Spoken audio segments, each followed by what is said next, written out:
வணக்கம் நண்பர்களே. இந்த காணொளியில் நாம் பார்க்கவிருப்பது தனிப்பாடல் திரட்டில் ஔவையாரினுடைய தனிப்பாடல்கள். இந்த ஔவையாரின் தனிப்பாடல்களில் நாம் பார்க்கவிருப்பது 49வது தனிப்பாடல். இந்த தனிப்பாடலுக்கு பின்னால் ஒரு சிறிய கதை ஒன்று இருக்கிறது. ஒரு நாட்டினுடைய இளவரசி அந்த ஒரு ராஜகுமாரன் மீது காதல் கொள்கிறாள். அந்த ராஜகுமாரனுக்கு ஒரு கடிதம் ஒன்று எழுதுகிறாள். இன்னைக்கு சாயங்காலம் நம்ம இந்த மண்டபத்தில் இன்று இரவு நாம் சந்திப்போம் என்று அவனுக்கு ஒரு கடிதம் ஒன்றை எழுதி அதை கொடுத்து அனுப்புகிறாள். அதை ராஜகுமாரன் வாங்குகிறான். ஆனால் அவனுக்கு படிக்க தெரியாது. அதனால அவன் வேறு ஒருவரிடம் கொடுத்து இதை படிக்க சொல்லுகிறான். அவன் அதை படித்து வேற மாதிரி செய்தியை சொல்லிட்டு ராஜகுமாரனுக்கு பதிலாக அந்த இடத்திற்கு, அந்த மண்டபத்திற்கு அவன் செல்லுகிறான். அது இருள் நேரம், இருட்டில், இரவு நேரத்தில். அப்போ இரவு நேரத்தில் அவ்வளவு சரியாக தெரியாது முகம். அப்போ இந்த புதிய ஆள் அந்த ராஜகுமாரியுடன் அவன் இன்பமாக இன்பத்தை கழிக்கிறான். அதுக்கப்புறம் தான் அந்த ராஜகுமாரிக்கு தெரியுது இவன் ராஜகுமாரன் இல்லை, வேறு யாரோ என்று. உடனே அவள் அந்த மண்டபத்திலேயே அவள் தற்கொலை செய்து இறந்து விடுகிறாள். இறந்து அவள் அங்கே பேயாக அலைகிறாள். பேயாக அலைந்து அந்த மண்டபத்தில் யாராவது இரவு நேரத்தில் வந்து தங்கினால் அந்த பேய் அவர்களை மிரட்டும். அதுபோல் ஒரு நாள் இரவு தங்குவதற்காக ஔவையார் அந்த மண்டபத்திற்கு செல்கிறார். அந்த பேய் அவரை மிரட்டுகிறது. ஆனால் ஔவையார் அந்த பேய்க்கெல்லாம் பயப்படலை. அப்புறம் அந்த அம்மா அந்த பேயை கூப்பிட்டு அந்த பேயுடன் அவர்கள் உரையாடுகிறார்கள். உரையாடி இந்த கதையை அவங்க தெரிஞ்சுக்கிறாங்க. தெரிந்த உடனே அந்த இடத்தில் ஔவையார் பாடிய பாடல், அதுதான் இந்த பாடல். வெண்பா இரு காலில் கல்லானை, வெண்பா இரு காலில் கல்லானை. ஒரு வெண்பாவை இரு கால், இரு கால் என்னால் இரண்டு தடவை அப்படின்னு அந்த இருமுறை கற்பித்தவுடன், ரெண்டு தடவை ஒரு வெண்பாவை சொல்லி கொடுத்துட்டா அதை உடனே ஒருத்தன் கத்துக்கணும். அதனால ரெண்டு தடவை. பொதுவாக அந்த காலத்தில் ஒரு பழக்கம் இருக்கு, ஒரு வெண்பா சொல்லி கொடுக்கணும் அப்படின்னா அந்த வெண்பாவை ஒரு தடவை அவங்க விளக்கம் கொடுப்பாங்க. கொடுத்துட்டு அந்த வெண்பாவை இரண்டாவது ஒரு தடவை படிச்சு காட்டுவாங்க. அப்போ இதுக்கு விளக்கம் கொடுக்கும் போதே நம்ம மனசுக்குள்ள பதிஞ்சிடணும். லைன் பை லைனா சொல்றாங்க. அதுக்கப்புறம் ஒரு தடவை அது முழுசா படிக்கிறாங்க. அப்போ முதல் தடவை சொல்லும் போதே நமக்கு மனசுல பதிஞ்சிடும். ரெண்டாவது தடவை அதுங்க மொத்தமாக அந்த 4 வரையும் அவங்க படித்து காட்டும் போது நமக்கு நன்றாக பதியணும். இதுதான் இருகால்.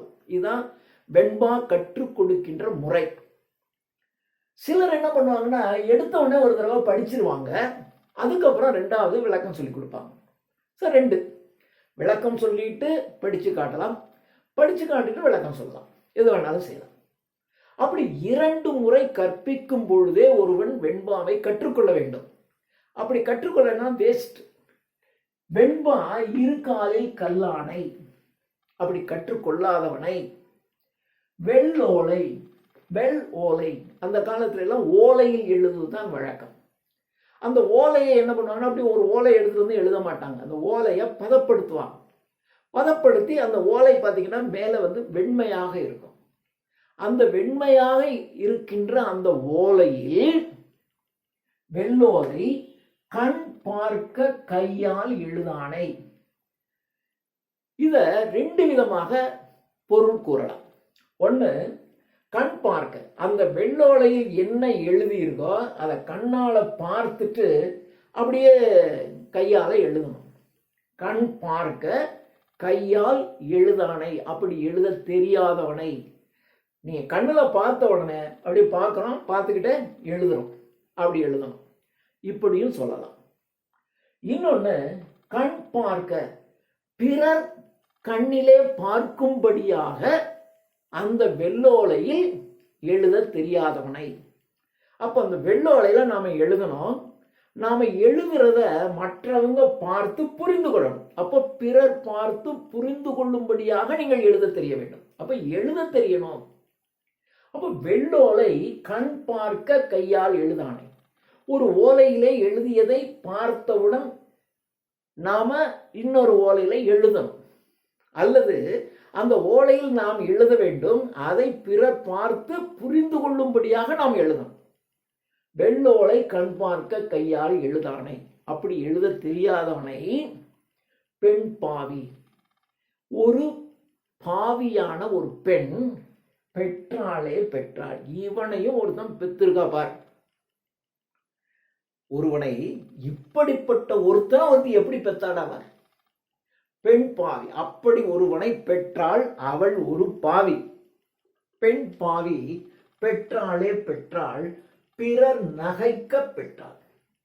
பிறர் பார்த்து சிரிக்கும்படியா இப்படி ஒரு முட்டா பிள்ளைய பெற்றிருக்காளா இவ? ஒரு ஏட்டை பார்த்து படிக்க தெரியல, ஒன்று எழுத தெரியல. அப்ப படிக்கவும் எழுதவும் தெரியாத ஒரு முட்டாளை பெற்றிருக்கின்றாளே இந்த பாவி என்று ஊர் பார்த்து அந்த பெண்ணை சிரிப்பாங்க. அப்படி ஒருத்தனை பெற்றிருக்கா. பெண் பாவி பெற்றாளே பெற்றாள். பிறர் நகைக்க பெற்றாள். எல்லாரும் பார்த்து சிரிக்கிற மாதிரி பெற்றிருக்கா. அவனை இல்ல அந்த ஆளை எட்ரோமற்றெட்ரோமற்றெற்று. எட்ரோமற்றெட்ரோமற்றெற்று. எற்று எற்று எற்று. எற்று அப்படின்னா எட்டி உதைக்கிறது. ஒரு எத்து விடு அப்படின்னு சொல்லுவாங்களா, எத்து. அந்த தென் மாவட்டங்கள் எல்லாம் சொல்லுவாங்க. ஒரு ஓங்கி உதைப்பதற்கு பேர் எற்றுதல் என்று பேர். இன்னொன்னு எட்டி அரைகிறதுக்கும் எற்று என்று பேர். எட்டி அதாவது அங்க இருக்கான அப்படி அறை. எட்டி அரைதல். ஸோ 3 முறை அவனை ஒரு தடவை அறையாத 3 தடவை அறவிடு, அல்லது 3 தடவை அவனை ஓங்கி உத என்று இந்த பேய்க்கு இவள் ஆறுதலாக ஔவையார் கூறுவதாக எழுதப்பட்ட பாடல். வெண்பா இரு காலில் கல்லாது. ஒரு வெண்பாவை 2 முறை சொன்ன உடனே அதை நாம் மனதில் ஏற்றிக்கொள்ள வேண்டும். அப்படி கற்றுக்கொள்ளாதவனை வெள்ளோலை கண் பார்க்க கையால் எழுதானை. வெண்மையான ஓலையிலே கண் பார்க்க, வெள்ளையான ஓலையிலே எழுதப்பட்டதை கண் பார்க்க கையால் எழுத தெரியாதவனை, அல்லது வெள்ளோலையை நாம் எழுதுவதை பிறர் பார்த்து புரிந்து கொள்ளுகின்ற வகையிலே எழுத தெரியாதவனை இந்த பெண் பாவி, பாழா போன இந்த பெண் பெற்றாளே பெற்றாள். அவனை பெற்ற இந்த தாய், இந்த பெண் ஒரு பாவி. இவனையும் ஒருத்தன் பெற்றிருக்கா. ஊரெல்லாம் சிரிக்கிறாங்க இவனை பார்த்து. பிறர் நகைக்க பெற்றார். அவனை எட்ரோமற்றெட்ரோமற்றெற்று. எற்று எற்று எற்று. அதான் 3 எற்று. அவன் 3 தடவை அவனை எட்டி உத, அல்லது 3 தடவை அவனை எட்டி அறைவிடு என்று அந்த பேய்க்கு உபதேசம் செய்வதை போல் எழுதப்பட்ட பாடல் இது. ஔவையாரினுடைய தனிப்பாடல் திரட்டல ஔவையாரின் தனிப்பாடலில் 49வது பாடல். நன்றி.